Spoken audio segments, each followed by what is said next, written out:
Hello, and welcome to Healthy Life with Kimmi. Well, hey guys, I wanted to talk today about me being an emotional eater.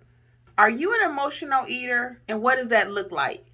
So, the definition of being an emotional eater is basically eating or consuming food when something triggers an emotion. It's not from physical hunger. So, it's something that we're thinking, something that we're feeling, causing us to eat. So I am an emotional eater. So I'm going to tell you what that looks like for me. And maybe while I'm talking about it, it may trigger some things for you. What does that mean for you if you are an emotional eater?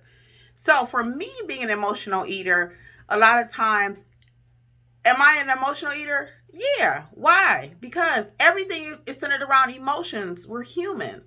Sometimes I'm happy. Sometimes I'm sad. I eat when I'm happy. I eat when I'm sad, right? So, what does an emotional eater for myself look like? So, a lot of times I might be lonely. If I'm lonely, I might feel like, well, let me snack. If I'm happy, I'm at a graduation party, I'm at an anniversary party. Everything we do revolves around food. And we're either happy or we're sad when we're eating, right? You may even think about when you go to a funeral. You're already upset about the loss of the person, whoever it is. Now, afterwards, you go to what they call a repast or whatever, where the food is there. So now you're an emotional wreck, or I'm an emotional wreck because I've already grieved the person. I'm talking about the loss of my friend or family member. Now I'm at this repast or whatever where they serve this food. So yeah, I'm going to eat. Depending on the weather, it affects me. If it's sunny out, I tend to eat less. But if it's cloudy out, I tend to eat more. I'm sitting there watching old movies all day, not doing nothing, not really moving. And I'm like, what can I snack on? What can I snack on? Right? So if I'm feeling anxious, sometimes it's like, oh, I don't know what to do with this emotion. Maybe starting a new job, starting a new business, starting a new relationship. It could be anything that causes us more anxiousness, more anxiety. And what do we do? What do? I may grab an extra something to eat that I would not have, right? So I'm going to say this. All emotional eating is not bad because, again, I said earlier, our emotions are not always bad. Sometimes it's a celebration. An anniversary or a wedding is not a bad time, but do you tend to overeat? Do I tend to overeat at those functions? Yes, because the food is flowing, the drinks are flowing. You know, excuse me, they have a cake or something there that I want to try. So, all emotional eating, like I was saying, is not bad because we're emotional people. We're human. So sometimes it's going to be bad, sometimes it's going to be good. If I'm overly sad for whatever reason, sometimes I may be thinking about the loss of my family members, then I might eat more. So I'm really working to see what can I do when I'm feeling this anxiousness, or what can I put in place of immediately going to find something to eat, right? What can I put in place of that instead of immediately saying, oh, let me go eat something? Can I read a book?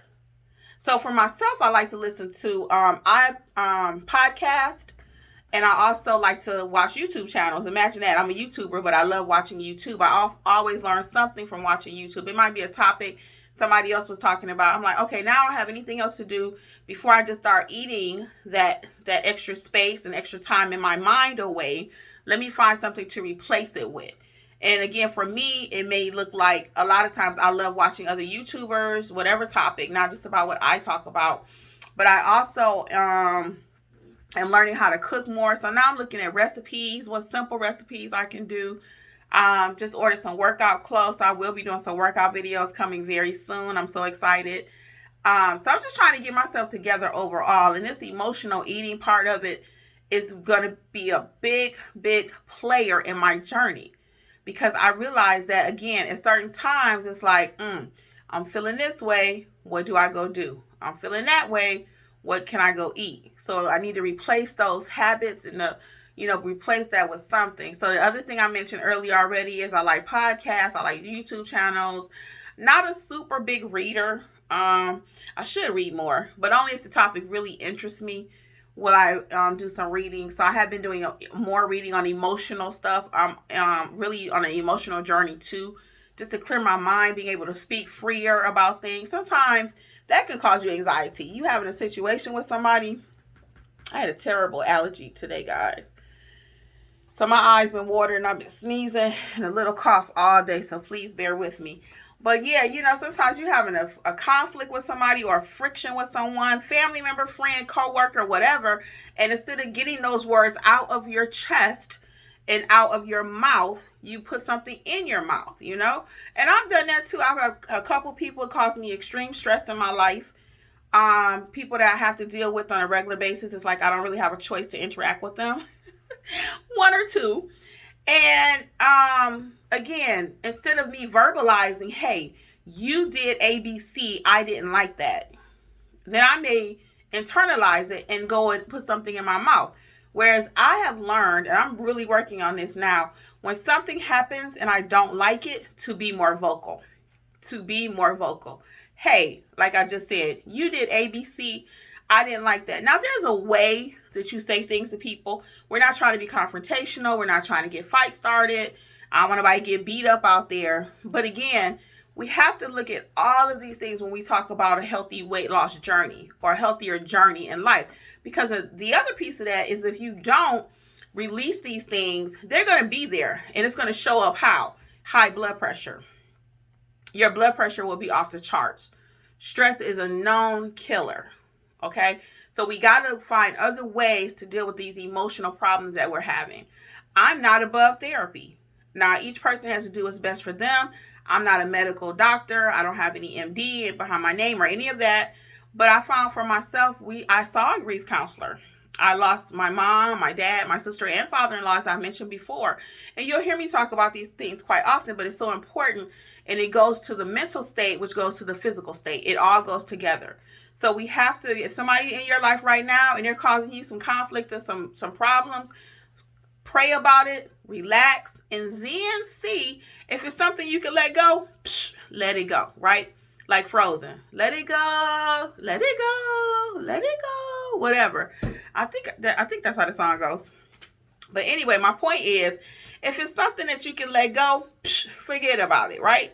But if it's something that keeps gnawing at you and eating you on the inside, literally eating you up emotionally, it could be causing you to physically put food in your mouth. So again, this is called Healthy Life with Kimmi. This is my personal journey. That's all I can speak to. I'm not trying to tell you what to do, but I just like to give you things to think about as I continue to develop for myself what is going on and why do I eat the way I eat. Why? So it's some frank conversation I said we will be having on this channel. If you heard something today and you think, oh, she's talking about me, maybe I am. But and again, this is my personal journey, so I will be sharing things like that. It's real talk. And again, all of this goes into my emotional, physical connection with food. And that's what we're talking about at the end of the day. So again, I want you to enjoy yourself. I want you to enjoy your celebrations. I want you to embrace when you're sad. We're not going to be happy every day. And don't make nobody, make you think, oh, you sad, you got a problem, or you overate this day, so you weak. No, you're not. No, you're not. I am not weak. Did I have a momentary slip on something? Maybe. And it's going to happen again. Right? We're human. But the point is, I'm really digging deep into this emotional part. I'm really digging deep. So as I continue to dig deep on my journey, I hope you do the same. Let me know in the comments, are you an emotional eater? And if so, if you don't mind sharing, what is a trigger for you? Because we might come back and do another video. I mentioned some of my triggers. It might be family. It might be stress. It may be the weather. What's some of your triggers that cause you to overeat or make different decisions that you don't make when you're feeling a little bit better? Let's think about it. Well, again, this is Healthy Life with Kimmi. Until next time, I wish you much success on your journey also. Bye.